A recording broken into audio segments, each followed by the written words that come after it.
우리 6장 1절에 보면 그때 제자의 수가 더 많아졌다고 말씀이 이렇게 전해지고 있는데요. 이제 초대교회 안에 여러 이기들이 있었어요. 이기들이 있었고 그 아나니아와 삽비라가 죽고 또 입적으로는 이제 박해가 더욱 이제 거세졌잖아요. 교회를 향한 그 핍박이 더욱 많아졌는데 사도들은 말씀을 가르치는 것과 전하는 것을 그치지 아니하였다. 그러니까 6장 1절은 뭐라고 하냐면 그로 인해서 그때의 제자의 수가 더 많아졌다. 제자의 수가 많아졌는데 이제 교회 안에 또 다른 문제가 이제 생겨났어요. 5장은 사도행전 5장은 교회의 어떤 순수성을 훼손하는 문제였다면 6장은 이제 시스템에 이제 문제가 좀 일어난 거예요.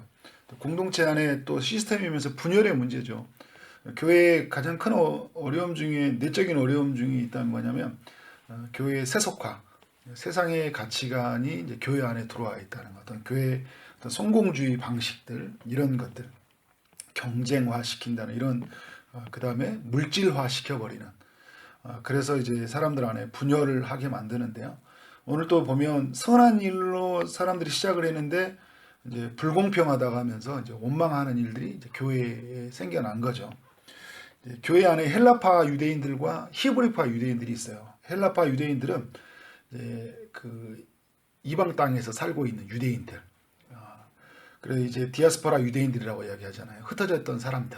그들이 해당을 짓고 신앙생활을 하던 사람들이에요. 나름대로. 그리고 이제 히브리파 유대인들은 뭐냐면 이스라엘 안에서 머물렀던 사람들.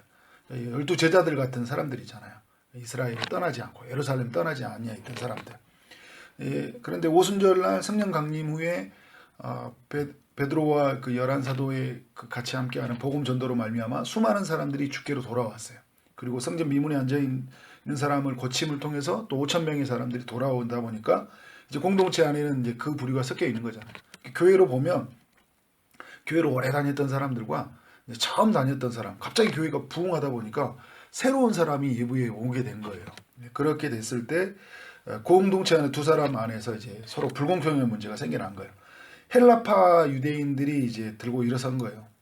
우리에게 이제 가부들이 어떤 공정하게 구제를 누리지 못하고 있다, 돌봄을 받지 못하고 있다, 이제 이런 이야기를 하고 있는 거잖아요. 그런데 이제 12사도의 입장에서 볼 때는 굉장히 좀 속상한 일이에요. 왜냐하면 지금 이 모든 문제를 풀어갈 때 12사도가 중점적으로 일을 해나가야 하는데, 이제 이 일을 또 문제를 해결하려고 하는 것도 지금까지 해왔고, 또 문제를 해결하려고 하니까 뭘 못하게 되는 거예요? 말씀을 제쳐놓고 이제 이 일을 해야 되니까 이게 감당이 안 되는 거예요. 모세가 그 200만 명이 넘는 사람들 돌보다 보니까 장인 이도로가 그렇게 일하는 것이 마땅치 않다는 것처럼 지금 12사도에게도 말씀을 제쳐놓고 지금 이 일들을 하는 것은 마땅하지 않은 것 같아요. 그래서 형제들 중에 있는 성령과 지혜가 충만한 칭찬받는 사람 이제 7명을 택해서 그들에게 이 일을 맡기고 그들에게는 어떤 일을 한가요? 오로지 기도하는 일과 말씀 사역에 이제 힘쓰니라 이 말을 하고 있어요. 그 말을 이렇게 하니까 온 무리가 이 말을 기뻐하여 믿음과 성령이 충만한 사람 이제 스데반, 뭐 빌립, 브로로와 니가노로 이런 사람들 7 집사를 세우게 되는 거잖아요. 그러면서 이제 교회 공동체의 문제들이 해결해 나가는데 이제 공동체 안에서 이제 이런 어떤 문제들을 보면 사람들 안에서의 가지고 있는 어떤 그 재성들이 이제 많이 드러나죠. 그러니까 불공평하다 이야기하면서 여전히 그들의 마음속에는 뭐가 있는 거예요? 그리스도 안에서 한 형제와 자매됨이 있는 게 아니라 히브리파하고 나는 헬라파다라는 그 가지고 있는 어떤 지연, 학연, 그죠? 혈연 이런 것에 마음이 계속 배어 있다. 그리고 나는 뭐 이제 나중에 유대교 출신의 뭐 그리스도인, 나중에는 이방인 출신의 그리스도인 이런 부분에 사람들의 생각들이 늘 매어 있다는 것들을 볼 수 있어요. 그 이면에 우리가 이제 신앙생활하면서 그런 생각을 늘 저버리지 않으면요 은혜를 못 누려요. 내가 지금 어디 사람인데 그리고 이제 뭐 어떤 지역의 연고에 따라서 그 사람을 섬겨준다든지 또 이런 사람들 있잖아요.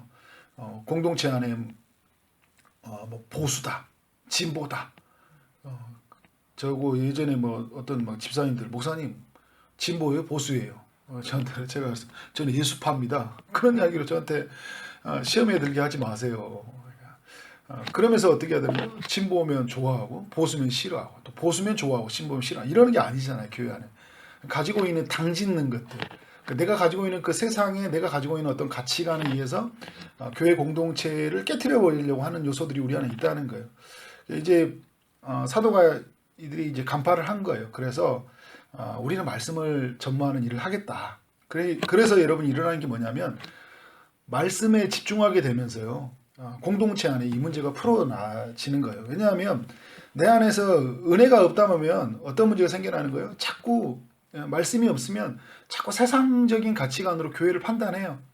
그리고 교회 안에 뭐가 물질주의 세계관으로 가지고 와서 교회 안에 돈이 있어야 돼 없고 우리 부서에서는 돈을 주니 안 주니 막 이런 이야기하고 불공평하니 왜 목사님이 왜 장로님이 왜 교회가 이런 일이 하냐 하면서 내 안에 말씀이 없다 보니까 말씀이 나를 붙잡아가지 않다 보니까 그런 가치관들이 나를 끌고 가잖아요.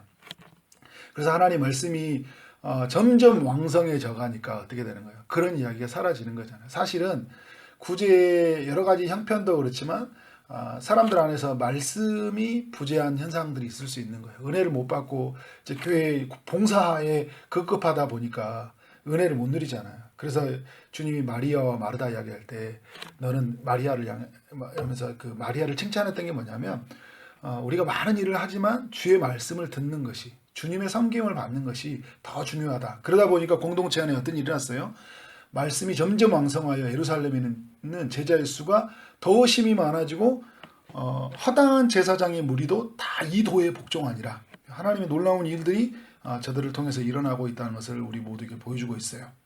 여러분 이렇게 해서 세워진 사람이 누구예요? 스데반이잖아요. 스데반이 이제 일곱 집사를 통해 세워졌는데 그가 이제 교회 행정적인 제반 업무를 위해서 세워진 사람이지만 그가 세워지면서 어떻게 돼요? 사도들을 통해 말씀의 가르침이 흘러오고 제자들을 이제 그 지금 있었던 이 집사들을 이런 사람들이 하나님의 말씀에 충만하게 되니까 이 스데반은 어떻게 이제 복음을 전하게 되냐면 스데반 출신이 헬라파 출신이에요. 히브리파 출신이 있고 헬라파 출신이다 이야기 있다고 하잖아요. 그래서 이 사람이 그 8절에서 은혜와 권능이 충만하여 큰 기사와 표적을 민간하게 행했는데 그 민간이 어디냐면 이른바 자유민들 즉 구레네인 알렉산드리 길리기아와 아시아에서 온 사람들 이 사람들이 바로 이제 그 흩어졌던 디아스포라 사람들이거든요.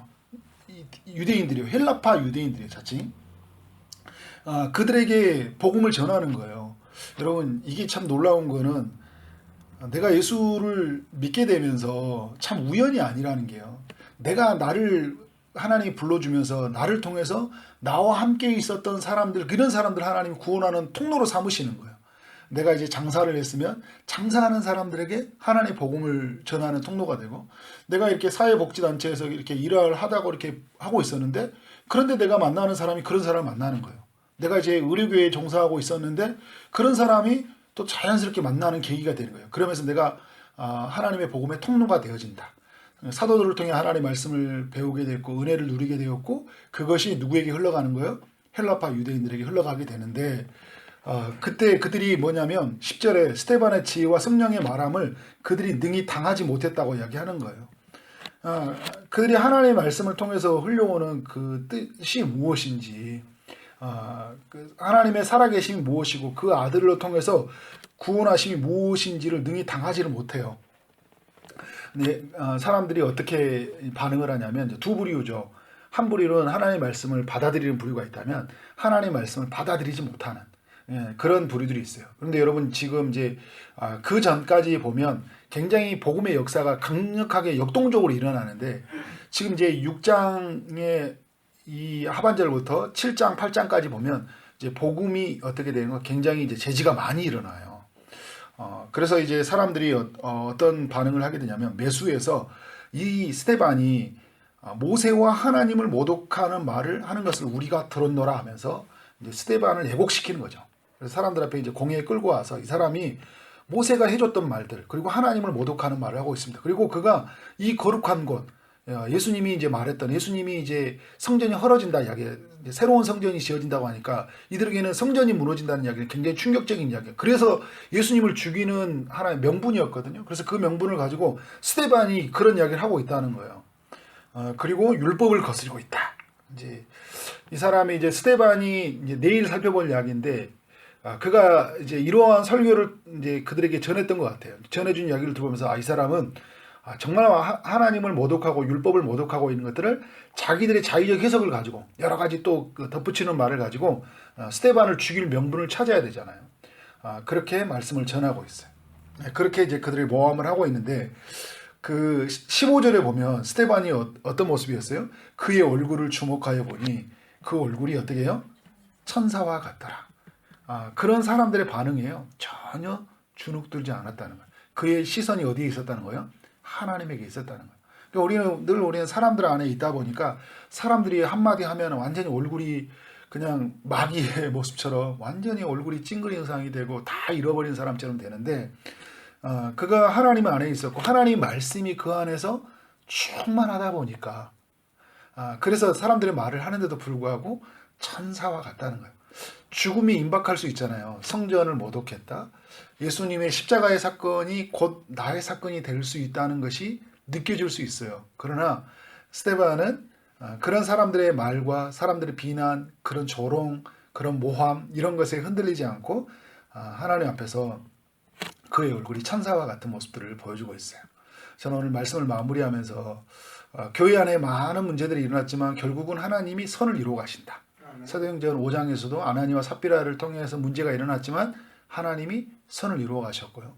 또 이기와 박해가 일어났는데 그러나 하나님이 천사를 통해서 옥문을 열어주시고 가말리아라는 사람을 통해 하나님이 이미 또 교회를 새롭게 하여 주시고 그래서 하나님이 선한 결말을 이루어 가시잖아요. 6장에도 생기는데 히브리파 헬라파의 문제가 생겼지만 그 일을 통해서 말씀 앞에 집중하게 했더니 그 말씀을 통해 충만함을 누리게 되었고 결국 스데반 같은 사람을 세우게 되었고 스데반을 통해서 이 복음의 소식이 또 사람들에게 흘러가는 놀라운 역사. 그리고 여러분 사도들의 중심이었던 이 말씀의 전파가 누구를 통해 움직여 가는 거예요? 이제 집사들을 통해서 하나님의 말씀이 전해지잖아요.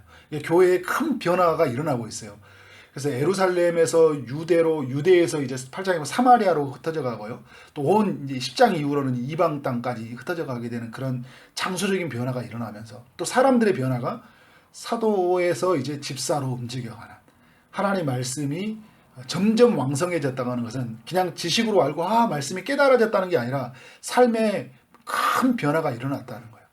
내 삶이 이제 하나님의 말씀에 붙들려서 증인의 삶을 감당하는 그런 일들이 일어났다. 그런데 이 스데반이라는 사람이 참 그 헬라파에 살았던 사람들, 그 흩어져서 살아가서 내가 이렇게 살아간 삶이었나, 나는 누구인가라고 생각했는데 예수를 만나고 나다 보니까 그 모든 과거가 어떻게 된 거예요? 하나님이 쓰시는 통로가 되어지잖아요. 그래서 여러분 우리에게는 오늘 우리 사도행전 6장의 이야기가 또 너무 의미 있다.